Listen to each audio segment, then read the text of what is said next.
यदि आप भी उन महिलाओं में से एक हैं जिनको डॉक्टर ने कहा है कि आपके गर्भाशय में गठान है, यूट्रस फाइब्रॉइड्स है, या कई बार मल्टीपल यूट्रस फाइब्रॉइड्स जो है वो डायग्नोस हुए हैं, तो ऐसी अवस्था में बच्चा कंसीव करने में भी समस्या आती है और कई बार कंसीव किए हुए गर्भ को सुरक्षित 9 माह तक रखना भी एक चुनौती बन जाता है।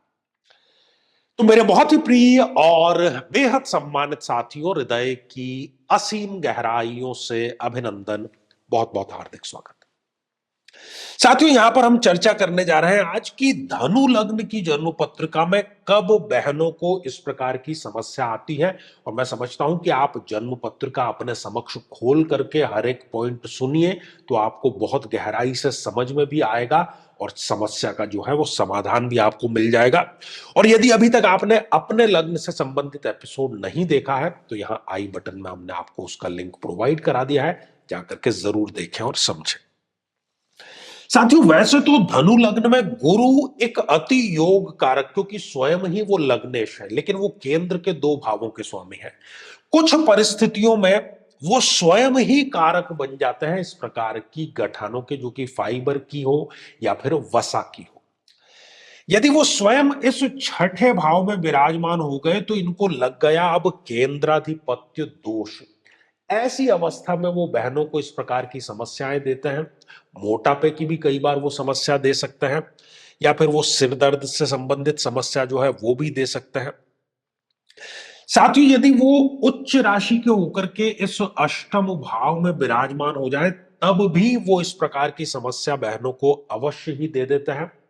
विवाह के पश्चात भी ससुराल पक्ष से जो संबंध है वो इनके कभी भी बेहतर नहीं हो पाते। यदि गुरुदेव स्वयं उठ करके इस द्वादश भाव में विराजमान हो जाए तब भी इनको केंद्राधिपत्य दोष लग जाता है। विदेश से संबंधित कोई ना कोई बहुत बड़ा धोखा इनको अवश्य मिलता है और गर्भाशय में जो गठान की समस्या है वो रहती है। डॉक्टर के दवाइयों के पेटे जो खर्च है वो इनके नियमित बजट का एक हिस्सा बन जाता है। साथियों, यदि गुरुदेव नीच राशि के होकर के और इस द्वितीय भाव में विराजमान हो जाएं तब भी वो इस प्रकार की समस्याएं बहनों को अवश्य दे देते हैं और अपने घर वालों का जितना सहयोग इनको मिलना चाहिए उतना इनको कभी भी मिल नहीं पाता है। साथियों, गुरुदेव यदि जन्म पत्रिका में राहु के साथ में चंडाल योग का निर्माण कर रहे हैं तब भी ये इस प्रकार की समस्या, साथ ही इन्फेक्शन की समस्या भी इनको अवश्य दे देता है। यदि गुरुदेव कहीं भी जन्म पत्रिका में केतु के साथ में विराजमान है तो वो इनको सेपरेटिव टेंडेंसी दे देगा। ऐसी जो बहनें होती है वो जरूरत से ज्यादा इंट्रोवर्ट, इमोशनल, सेंटिमेंटल होती है। यदि जन्म पत्रिका में कहीं पर भी गुरु शनि के साथ में युक्त होकर के विराजमान है तो जो भी इनको शारीरिक समस्या है, चाहे वो गर्भाशय में गठान की समस्या क्यों ना हो, वो लंबी चलती है। एक बार ऑपरेट होता है फिर दोबारा कुछ समय बाद में वो समस्या जो है वो इनको आ जाती है, क्योंकि शनि हर चीज को लंबा खींचने का कार्य करता है। साथियों, यदि जन्म पत्रिका में आप देखिए कि गुरुदेव कहीं अस्त अवस्था में तो नहीं, अर्थात वो सूर्य के साथ में बहुत क्लोज कंजक्शन में आ गए हैं तो वो अस्त हो गए, तो ऐसी अवस्था में भी इस प्रकार की समस्या बहनों को अवश्य आ जाती है और इस प्रकार जिसकी हम चर्चा कर रहे हैं वो प्रॉब्लम इनको झेलनी पड़ती है। साथियों, यदि जन्म पत्रिका में कहीं पर भी गुरु शुक्र के साथ में विराजमान है, क्योंकि शुक्र एक अति मारक ग्रह है इस जन्म पत्रिका में, तो खासतौर पर ये जो गुरु और शुक्र की युति है ये इनको किडनी से या मूत्र संस्थान से संबंधित कोई ना कोई समस्या, स्त्री रोग से संबंधित कोई ना कोई समस्या अवश्य दे देता है। यदि जन्म पत्रिका में कहीं पर भी गुरु और चंद्रमा की युति है, गुरु और चंद्रमा की युति वैसे अच्छी मानी जाती है, लेकिन इस जन्म पत्रिका में चंद्रमा एक अति मारक ग्रह है, यहां पर गज केसरी योग नहीं बनता है, तो इस स्थिति में भी यह समस्या बहनों को अवश्य आ जाती है। मानसिक तनाव की समस्या ये जो युति है ये इनको अवश्य ही दे देती है। इसके अतिरिक्त मैं चाहूंगा कि आप एक बार जन्म पत्रिका में गुरु की डिग्रियां भी जरूर देखें। पता चले कि गुरु स्वयं ही 0 डिग्री के या 28-29 जैसी अंतिम डिग्रियों के हैं, तब भी वो इस प्रकार की समस्या बहनों को अवश्य दे देते हैं और उनको इस प्रकार का जो सामना है वो करना पड़ता है। अब ये तो समस्या की बात हो गई। मैं समझता हूं कि कुंडली खोल करके आपने ये एपिसोड देखा होगा तो आपको चीजें भी समझ में बिल्कुल आ गई होगी, आसानी से ही समझाई है। ऐसी अवस्था में सबसे पहला कार्य कि जो महादशा चल रही है उस महादशा मंत्र साधना को करना, बीज मंत्रों को करना और साथ ही गुरु के अभिमंत्रित जल का नियमित रूप से सेवन, ये दोनों कार्य इनको अनिवार्य रूप से अवश्य करने चाहिए। तो श्रृंखला ये हमारी आगे भी जारी रहेगी, लेकिन अब समय हो चला है हमारे आज के कमेंट को शामिल करने का। और आज का जो कमेंट है ये हमें प्राप्त हुआ है शनि मौर्य इस आईडी से, और आप लिखते हैं ओम नमः शिवाय।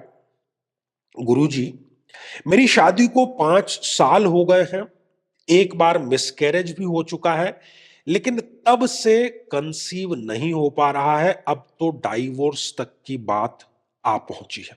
गुरुजी कृपा करें, मेरे ऊपर गोद भर दे मेरी भी भोलेनाथ। देखिए, आपने जिस एपिसोड में ये कमेंट किया है उस केवल उस प्रयोग से हजारों बहनों को संतान प्राप्त हो चुकी है, आपको भी अवश्य होगी। आप वो पूरे मनोयोग से करें। ढेर सारी शुभकामनाएं। साथियों, यदि आप भी चाहते हैं कि आपकी कुंडली का सूक्ष्म विश्लेषण हो, समस्या का समाधान हो, तो आगामी समय में मैं स्वयं इन शहरों में उपस्थित रहूंगा। आप समय लेकर के मिल सकते हैं या फिर आप टेलीफोनिक या वीडियो कॉल के माध्यम से भी जुड़ सकते हैं। और यदि आप चाहते हैं कि आपके किसी एक प्रश्न का निःशुल्क मार्गदर्शन किया जाए, हमारे आचार्य चंद्रकांत चैनल पर प्रति शनिवार दोपहर 3 बजे हम लाइव कार्यक्रम लेकर के आते हैं। तो उसमें शामिल होने के लिए आप हमारे इस वीडियो को हाइप कीजिए और उसका दिया गया जो स्क्रीनशॉट है वो व्हाट्सएप पर भेजिए। तो आज के लिए केवल इतना ही, और इसी मंगल कामना के साथ में कि आप सभी स्वस्थ, समृद्ध और शांतिपूर्वक जीवन व्यतीत करें। नमस्कार। साथियों, कई वर्षों के जन्म पत्र का अध्ययन और लाखों कुंडलियों के अध्ययन के बाद हम ये कह सकते हैं कि यदि किसी की जन्म पत्रिका में मंगल पीड़ित है तो उसको इस ग्रह की महादशा में इन 9 लक्षणों का, इन 9 कष्टों का, पीड़ाओं का अवश्य सामना करना पड़ता है।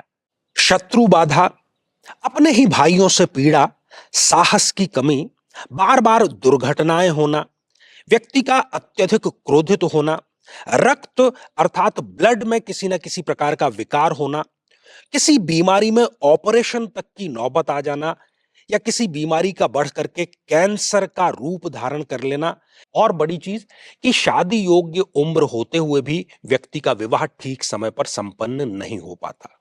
लेकिन साथियों, यदि आप भी इन सभी कष्टों से स्थायी और सटीक मुक्ति प्राप्त करना चाहते हैं तो उसका तरीका है इस ग्रह की महादशा मंत्र साधना दीक्षा, जो विशेष रूप से आपके नाम, आपकी जन्मतिथि के अकॉर्डिंग की जाएगी। और गुरु दीक्षा के माध्यम से अभिमंत्रित माला भी आपको प्रदान की जाएगी, ताकि न केवल ये सारे कष्ट दूर हों, बल्कि ये पूरी की पूरी महादशा आपके लिए शांतिदायक और सुख समृद्धिदायक साबित हो।